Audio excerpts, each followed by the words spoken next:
It's been called the end of the line. Brushy Mountain State Penitentiary. Brushy Mountain's got a lot of history, been fully maxed.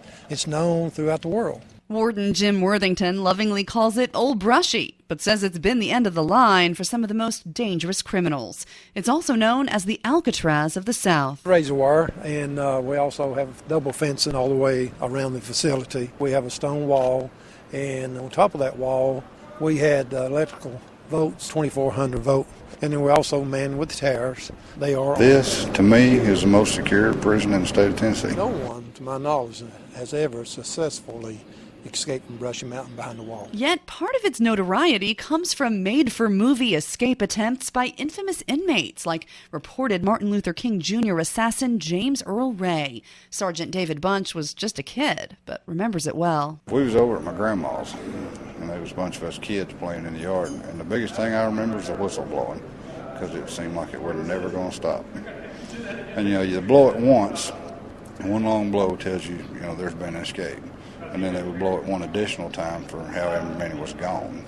And like I say, it just seemed like it blew forever that night. You can hear it real good, too. It echoes all over its holler.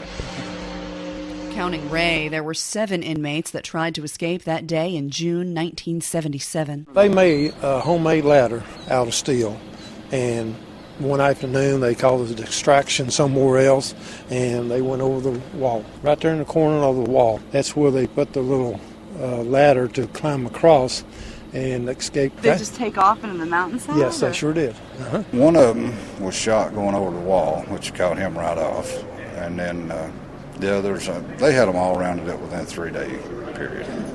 James was gone the longest, I think. James Earl Ray was found hiding in bushes after 3 days on the lam. Reporters from all over the world descended on the little town of Petros to cover that escape attempt, but it isn't the one that haunts guards at Brushy today. In August of 2005, Brushy inmate George Hyatt was being transported from the Roane County Courthouse when his wife Jennifer opened fire to free him, killing correction officer Wayne Morgan. Officer Morgan, we called him Cotton, was a very, very likable person for the inmates and also for the staff. The Hyatts, who seemed to fancy themselves a modern-day Bonnie and Clyde, were nabbed 36 hours later, but left an imprint on Brushy forever. We never know when our staff was leaving this facility, transporting inmates to court, hospital runs, what could happen. And it does happen. But there's more to Brushy than daring plots and high-profile inmates. There's something else, something almost mystical about the place. 113 years old, built with stones, quarried and hand-carved by the inmates themselves. It's shaped like a cross. The warden says the design was intended to promote Christianity. From the front, it looks like a castle, a fortress nestled in mountains, embraced by the small community surrounding it. People like Keith Atkinson. Kind of grew up with the place before I ever got here. Never dreamed to be working here. Yet he's been there 32 years. Sergeant David Bunch has been there 14. I guess it gets in your blood. My grandfather, hard in back in the 40s, he retired in 1972. My dad retired in 1998. I've had 2 uncles pass away working here. I've got another uncle that works over at Morgan County right now. So it's in my blood. He spends day in, day out with men some consider the scum of the earth. He doesn't look at it that way. Up here at Brushy Mountain, we treat a man like a man.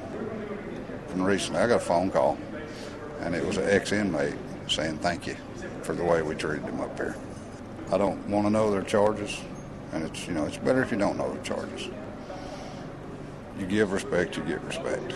And that's my philosophy. You treat a man like a man, and he's going to treat you like a man. But now the last of the inmates have been bussed to other prisons as Brushy gets ready to close its doors. Brushy is old. It's very costly to keep it going. And we're really limited to 500-600 beds. But now with the new prison, we're moving to another century and moving with time. I'm just sad that the prison's closing. And most of my buddies and stuff that's been here a long time, they're the same way too. It's sad. We never thought Brushy Mountain would close. No one. They say change is good, which to a point it is. But I guess once you get used to something, you just like to keep it around.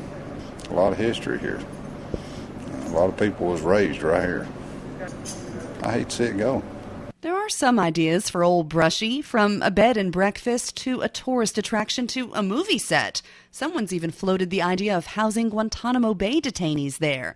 But for now, it looks like the end of the line for the end of the line. Been a good ride, been a good history, and served the Tennessee Department of Correction and the citizens of Tennessee proudly. But now we're moving on. And when the last inmate stepped on the bus, everybody knew then, hey, Brushy is closed.